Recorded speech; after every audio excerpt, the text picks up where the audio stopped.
All right, well, we are in the middle of October right now, and rather than sitting a almost 80-degree day, we elected to film a quick video talking about the new tree arm we've been running this year. In years past, we've been using the old style muddy. I think they probably came out 15 years ago or more. So we've been dealing with those, and we finally decided we wanted to upgrade. We've been slowly transitioning all of our hunting setups, our tree stands and saddle setups to more mobile gear. So it only made sense to do the same with our filming setups. And there's a few different options out there.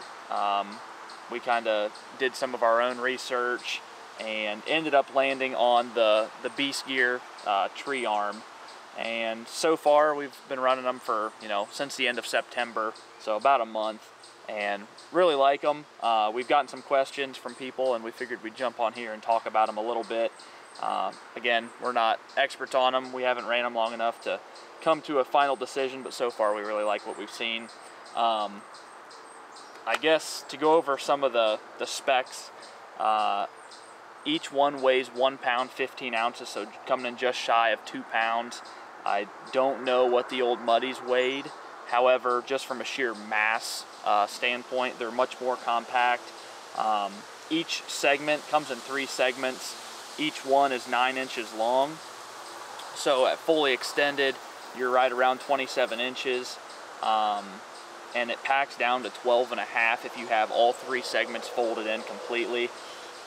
I find myself running saddles a lot, and it's perfect for running in front of yourself. And Nick's been running his Beast stand quite a bit as well, and it's just long enough that you can reach out in front of yourself if you need to film on your offside. So everything's been good so far in that regard.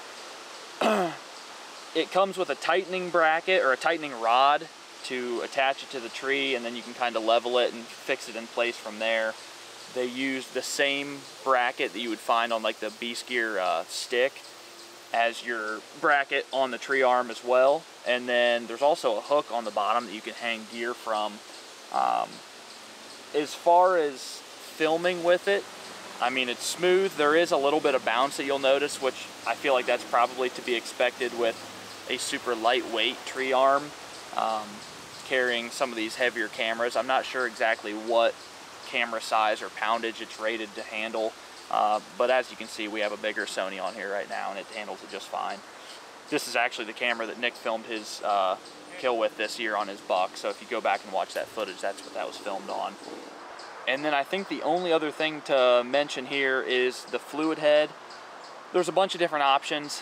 When we decided to go with this tree arm, obviously the whole idea was to go to something more compact, something more lightweight and easy to get in and out of the woods. So it only made sense to do the same with the fluid head. This one in particular is a newer. I want to say it was right around 50 bucks maybe.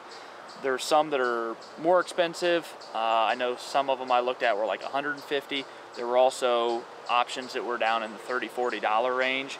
So obviously this is a pretty reputable brand. So far we really like it, and this handle is actually telescopic, so it'll extend back to here. We're running it pretty much fully collapsed in, and then as you can see, got some stealth strips on there.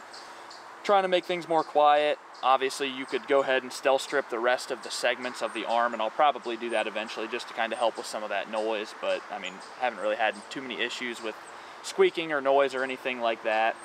The camera arm does come with a 1/4 inch thread for the fluid head there. If you have to require, I think it's a 3/16 maybe, you do have to buy the adapter for that. And we'll go ahead and drop a link down below for both the fluid head and the tree arm. But like I said, yeah, we're just trying to switch to something a little bit easier to get into and out of the woods. And so far we've been really happy with it. I'm just running a regular backpack when I'm using my saddle setup, and this thing goes in there flawlessly, whereas previously I had to have a special sleeve and a backpack to pack that muddy in and out. But yeah, we've been happy with it so far, and we're going to continue to use it throughout the rest of the season.